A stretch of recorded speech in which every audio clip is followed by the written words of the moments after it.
தீபாவளி முடிந்து மாதங்கள் பறந்து சென்றன. அண்ணாதுரையும் மகேஸ்வரியும் நீண்ட நாள் கனவு கண்டதை நிறைவேற்றி தங்கள் சொந்த வீட்டை கட்டினர். புதிய வீடு எழுந்தபோது அது குடும்பத்தின் வெற்றியும் உழைப்பும் கலந்து மலர்ந்த கனவுகளின் சின்னமாக அமைந்தது. அந்த வீட்டில் அண்ணாதுரையின் தம்பி பன்னீர்செல்வமும் தனது அண்ணனுடன் சேர்ந்து வாழ வந்தார். அப்போது பன்னீர்செல்வத்திற்கு திருமணமும் முடிந்திருந்தது. அவரது மனைவி சசியும் சிறிய ஆண் குழந்தையான ஹரிகிருஷ்ணனும் அவருடன் கூட வந்தனர்.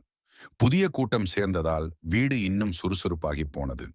பிரவீனும் லோகேஷும் ஹரிகிருஷ்ணனும் ஒன்றாக விளையாடி சிரிப்பால் வீட்டை முழுமையாக களைகட்டச் செய்தனர். மாலை வேளைகளில் அண்ணாதுரை பன்னீர்செல்வம் இருவரும் கதைகளில் மூழ்கியபடி உரையாடினர். மகேஸ்வரி மற்றும் சசி சமையலில் ஒன்றோடு ஒன்று சிரித்தபடி வேலை செய்தனர். சில காலம் கழித்து 2016 ஆம் ஆண்டு தனது அண்ணாதுரையின் அப்பா காலமானார். அந்த செய்தி குடும்பத்துக்கு பெரும் துயரமாக இருந்தது. ஆனால் புதிய வீடு அவரது நினைவுகளை என்றும் தாங்கிக் கொண்டிருந்ததால் குடும்பம் அந்த நினைவுகளோடும் பாசத்தோடும் வாழ்ந்து கொண்டே இருந்தது.